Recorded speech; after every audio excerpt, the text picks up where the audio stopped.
You've seen the photos and you've heard the lie. Vancouver is the rainiest, grayest city in Canada. But I'm gonna let you in on a secret that only locals know. Vancouver is actually one of the sunniest and driest cities in North America in the summer months. And that constant rain is a complete and utter fabrication. Honestly, the real problem isn't the rain. It's the critical mistakes you're gonna make not understanding the nuances. Because if you don't understand these nuances, you could move to the completely wrong neighborhood and you could be focusing on the wrong issues when you're buying your next home in Vancouver. So stick with me, because in the next few minutes, I'm going to show you the one part of Vancouver that gets twice the rain. And I'm also going to dispel some of the essential misconceptions that just about everyone moving to Vancouver has. Let's go.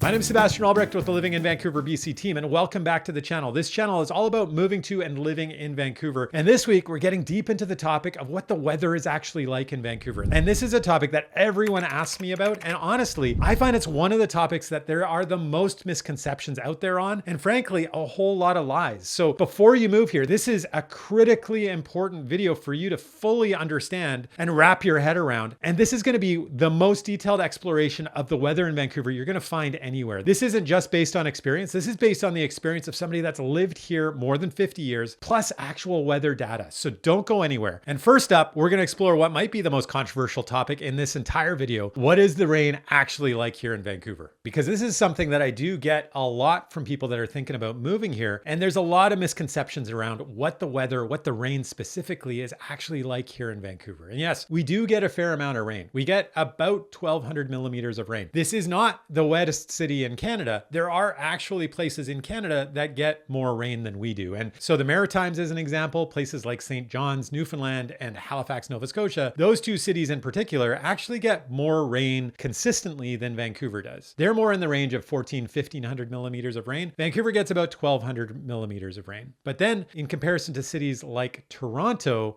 gets maybe 10 to 20% less rain than Vancouver gets. Montreal gets something somewhat similar, maybe 10% less than Vancouver. And then you find the prairie provinces get a whole lot less. And of course, Calgary is the city that gets the least amount of rain, and it's roughly half of what Vancouver gets. So if I'm hearing from people and people that feel that Vancouver gets tons of rain, generally I know that those people are from the prairies. It's fairly comparable to what people experience in much of the rest of Canada. But the other nuance that you want to understand is that the rain that we do get tends to be relatively light. We don't tend to get super heavy rainfalls except in the prime winter months. And I'm going to talk about this idea of two Vancouvers and two climates in a moment. But the main thing for you to understand at this point is that we actually get lighter rainfall than most other parts of Canada, specifically excluding the prairie provinces. But if we're comparing to Ontario and Quebec and the Maritimes, we actually get steadier rainfall generally that's lighter, more frequent, and longer in duration, where those other parts of Canada can get much heavier downpours of rain. And so Toronto and Montreal and Halifax, as an example, all get more heavy days of rainfall than you'll see here in Vancouver. The other thing to understand about the rain is that it really is focused in the winter months. It's generally months like December, January, and February where you see the heaviest downfalls. And it does sort of start roughly in November and it ends roughly in March. And those months, sort of those shoulder months, can also see heavier rainfalls, but it's very specifically December, January, and February where you see the most substantial amount of rainfall. And that's where we do get those heavier downpours. And quite honestly, you can go days with it raining in that period. The lighter rainfalls are in the other months. And,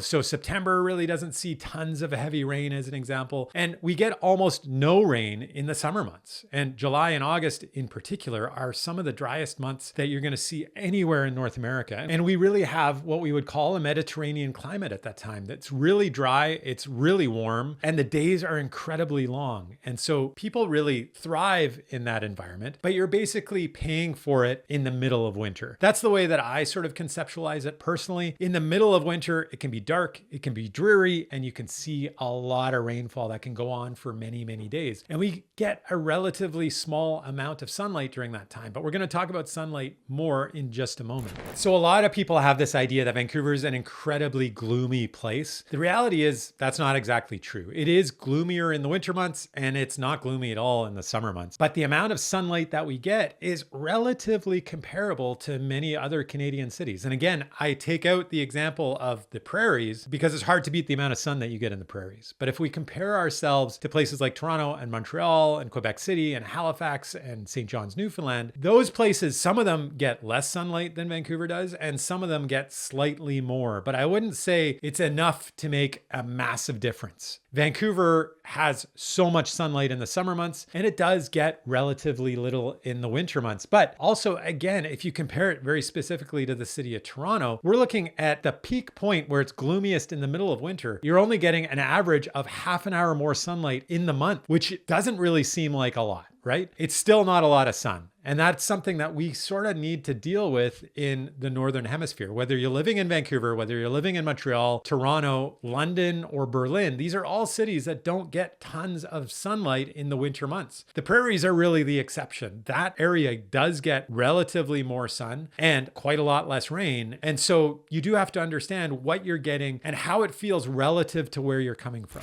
What I see as the big advantage of Vancouver is its temperate climate and its lack of snow. So if you're tired of Canadian winters, or you're trying to avoid Canadian winters, if you're trying to avoid deep sub-zero temperatures, the -15s, the -20s, the -30s, that's not an experience you're going to have in Vancouver. And if you're tired of the snowfall, if you're tired of clearing the snow, we don't get a lot of snow. We may get a couple days of snow every year. Maybe it sticks for a couple days here and there. But in comparison to what you see in places like Toronto and places like Regina or Winnipeg or Montreal, Montreal might be the most extreme example of the amount of snow that you can get and the length of time that it can stay. But we really have a limited experience of snowfall here in Vancouver. Now, it does change depending on where you live, and I am going to talk about that a little more later in the video. But the main point is that we have very little snowfall and we have an incredibly temperate climate. We have a very limited range of temperatures. We are relatively warm in the summer, but not hot. It doesn't really get to an extreme temperature other than perhaps for about a week every summer. And maybe it gets over 30 for about a week. And in recent years, maybe that's a couple weeks. But in the last couple of years, honestly, our experience of high temperatures in the summer months in the last couple of years has really been limited. And just as an anecdote, in the last couple of years, I've barely turned on my air conditioning unit. I don't have air conditioning in my house because we don't have extreme temperatures. And most homes traditionally in Vancouver don't have air conditioning. In fact, most homes in Vancouver aren't even insulated. Those older houses. It's something that people are doing more frequently recently. But in any event, in the last couple of years, the portable air conditioner that I have in my house, I've barely used. I think I turned it on twice maybe in the last couple of years. So it does get warmer, but it barely does get hot. And then in the winter months, it barely gets cold. Yes, in the last couple of years, we had a couple of days get down to -10, -15 with wind chill, but really we're barely breaking 0 degrees. And we're the only significant city in Canada that stays as an average temperature above 0 through the winter months. And so we stick well above 0 most of the time, which is part of the reason that we don't get snow and is the main reason that you see so much of our precipitation fall as rain. So Vancouver becomes kind of the ideal place if you want to avoid those Canadian winters and you're looking for a more temperate climate. And perhaps if you're coming from the south and you're looking for a climate that's a little more similar to areas that are further south, a little bit warmer, not quite as extreme temperatures, and sort of this Goldilocks ideal, quite honestly. We don't have really threatening weather systems. We don't get typhoons, we don't get tornadoes, we don't get hurricanes, and we don't get massive snowfalls or really those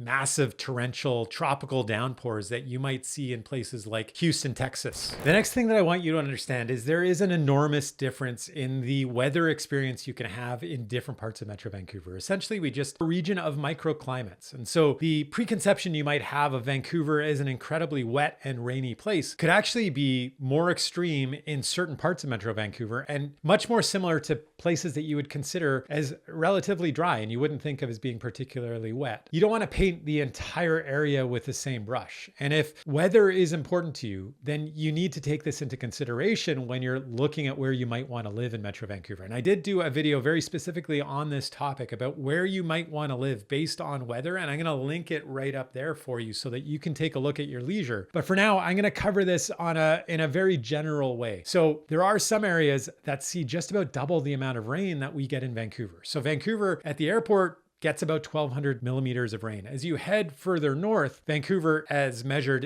in downtown Vancouver, gets about 1,500 millimeters of rain. But if you just cross over to the North Shore Mountains and you get up to the district of North Vancouver, that is an area that actually sees more than double the amount of rain that Vancouver gets as measured at the airport. In the district of North Vancouver, we see about 2,500 millimeters of rain annually. So that is more than double what Vancouver gets, which seems insane. And most people that are moving around Vancouver actually don't really think about it and don't take that into account when they're considering where they might want to live. Now, the reality of Vancouver and the reason that we have these microclimates is that weather comes off of the Pacific Ocean, and that weather is much more significant in the winter months, and the storms come off of the ocean. Now, some of those clouds get stopped at Vancouver Island or the Olympic Peninsula, but some of those mountains aren't high enough to really pull all the rain out. And so those clouds still come over, but they hit the North Shore Mountains just north of Vancouver. And those North Shore Mountains are over top of West Vancouver, North Vancouver, Port Moody, and Coquitlam. And so those clouds, when they hit those mountains, they need to dump what's heavy in them, and that's precipitation, before they can lift up over the mountains and clear the mountains and continue inland. So those municipalities, specifically North Vancouver, specifically Port Moody and Coquitlam, are the municipalities that are going to see the most significant amount of precipitation, the most amount of snow, because they are on higher elevations as well, generally. West Vancouver is interesting though, because it is immediately to the west of North Vancouver. It is right up against the North Shore Mountains, but it gets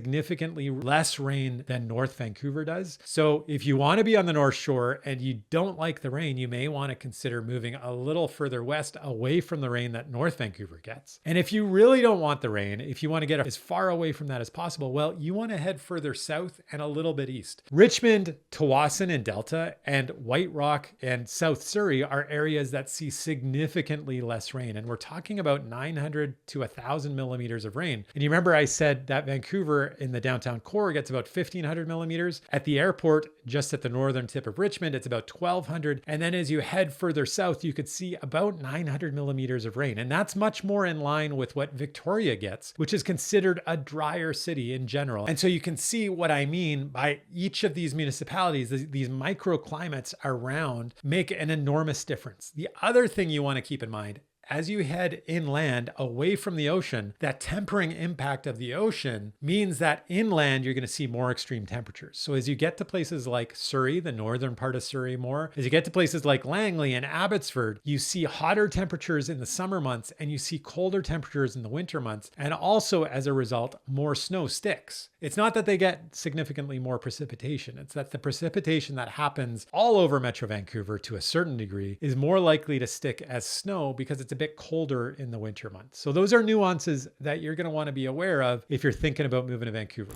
Okay, so how can you prepare for Vancouver's weather when you're moving here? Mostly, I think what you need to keep top of mind is that this is a really temperate climate. We don't really have extremes. So those parkas that you need in other parts of Canada, the heavy snow gear, that's not really something that you need to survive a Vancouver winter. And in the summer months, the extreme means you don't really need air conditioning. And I know a lot of people that move here from other parts of Canada really want air conditioning and they really search hard for it. The reality is most housing in Vancouver doesn't actually have it. Yes, in recent years, we're starting to build more and more with heat pumps. And so those do cool, and those are often advertised as air conditioners, but very few people have real air conditioning systems. And honestly, the people who have those heat pumps that can cool their homes are pretty happy with them. They do come in handy for at least, 5 to 7 days every single year, but it's not an absolute must have as it would be if you lived in Montreal or Toronto. And going back to those winter months, as I said, you don't need the parka, you don't need the snow boots. You probably do need some good rain gear though. You need a good quality outer shell that you can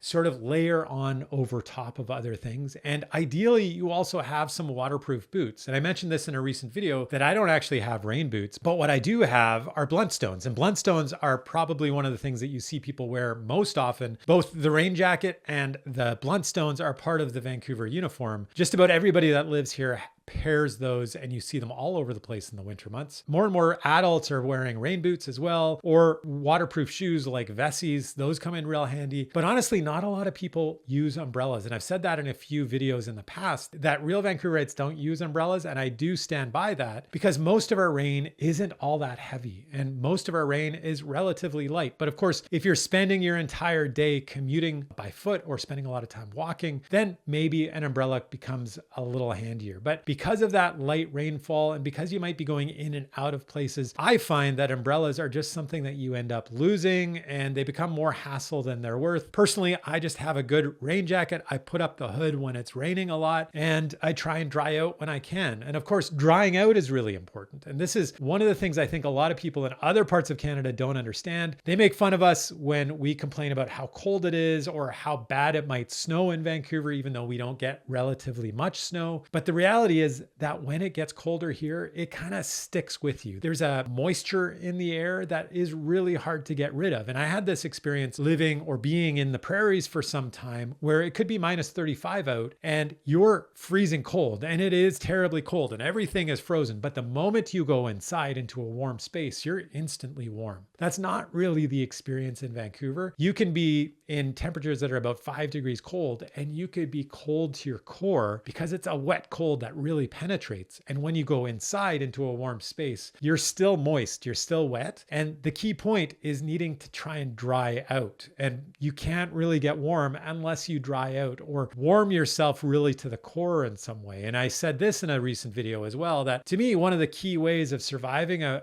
winter in Vancouver is having access to a sauna or a steam room or a hot tub, something like that, where you can really sort of warm yourself fully to the core. That would be my dream. I don't have any of those things, but if I was you and I'm looking for a condo, one of those things at least would be something that would be on my wish list at the very least, and something that I do think a lot of people should be thinking about when they're looking at homes around Vancouver. And of course, the other ways that we cope in Vancouver winters that are gloomy and wet, well, we head south and we spend a week or 2 weeks, if it's within your budget, places like Hawaii or Mexico or Costa Rica, places like that, just south of us, where we can get a little jolt of light and summer and warmth. I myself was just in Cambodia a couple weeks ago and I had my fill of brightness and warmth. Man, it was so hot in Cambodia. I have rarely been in a place so humid and so hot. I had a hard time not sweating, but that's the sort of experience that I suggest everybody has if they can manage it while living in Vancouver. And then of course, just vitamin D and sun lamps really make a difference for a lot of people as well. And quite honestly, they're coping mechanisms that people just about all over the Northern Hemisphere in the winter months use, whether you're living in Vancouver or Toronto or London, England. These are all places that we could use with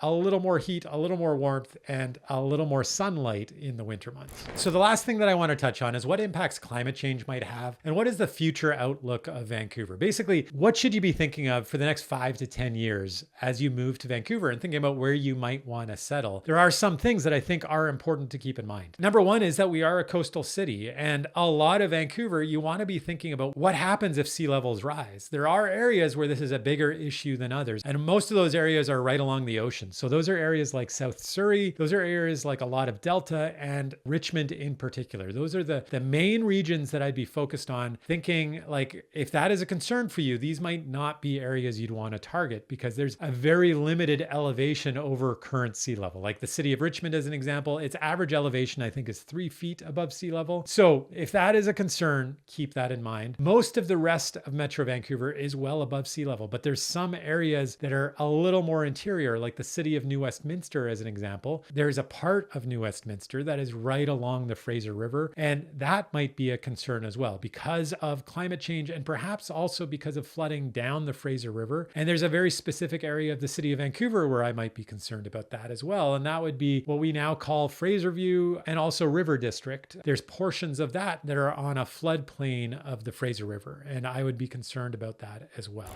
The other thing that you want to be perhaps thinking about is the impact of forest fires. We are seeing a lot more forest fires throughout North America as summers become a little bit warmer, and the impact on the city of Vancouver is relatively limited, to be honest. The biggest impact is really that we get the smoke of forest fires from the interior or from Vancouver Island. And so there can be some degree of smog that we get in summer months where the heat is highest, but it's usually for a pretty limited amount of time before winds blow that smoke away. However, there are parts of Metro Vancouver where I'd be a little more concerned about the possibility of forest fires, and those are areas a little further inland and to the north for the most part. So areas like Coquitlam and Mission and Maple Ridge and Abbotsford would all be areas where I'd be a little more concerned about the potential for forest fires in the long run, and less concerned as you get closer into the city, because honestly, we're just not bound by those ancient growth forests. Because as you get closer to the city, obviously we're getting further away from the old growth forests that are abundant on the outskirts of Metro Vancouver. I do also want to point out that in general, yes, we are seeing temperatures rise a little more. We're seeing slightly more extreme temperatures than we're used to. Things might be a little bit colder in the winter months on occasion and a little bit hotter in the summer months on occasion. But like I said earlier in this video, the last couple of years, that hasn't been the case. But on the whole, I would say that the trends are a little more warmth in the summer months and a little bit colder in the winter, but we still have incredibly temperate climate. We still get very little snow. And in comparison to the experience of the rest of Canada, we have very little in the way of extremes of temperature or weather patterns at all. And then in terms of precipitation, anecdotally, from my own experience, what I recall as a kid and in my youth was that we got a lot more rain. I don't actually know if that's based on fact. I've been unable to back that up with data, but I have talked to a lot of people that have been in Vancouver for a very long time, and that is the general consensus, that it does seem like these days we get less rain or less intense rain than we used to. Whether that is going to continue or not, that's anybody's guess, but that's definitely been my experience. And so if you are still thinking of moving to Vancouver, if none of this has scared you away and you're still excited about moving to Vancouver and buying a home, don't forget that I am a real estate agent that has helped hundreds of people do exactly what you're trying to do. Find the right neighborhood and find the perfect home. And I can help you and your family do that as well. Whenever you're ready, my contact information is right there on the screen. But if you're not quite ready to do that and you want to do a bit more exploring at your own pace, I have you covered with almost 150 videos all about moving to and living in Vancouver. Be sure to explore that massive back catalog and be sure to get in touch if there's some questions you have that I haven't answered yet, because I could answer you directly or I might use that for my next video. You never know. And speaking of videos, there are a couple videos that I think you're definitely going to want to check out. There's this video that I just did all about what it's like living in Vancouver in the fall. And then this video over here is going to help you decide where you're going to want to live in Vancouver based on the kind of weather you want to experience. Thank you so much for watching this video all the way to the end. I'll see you next week.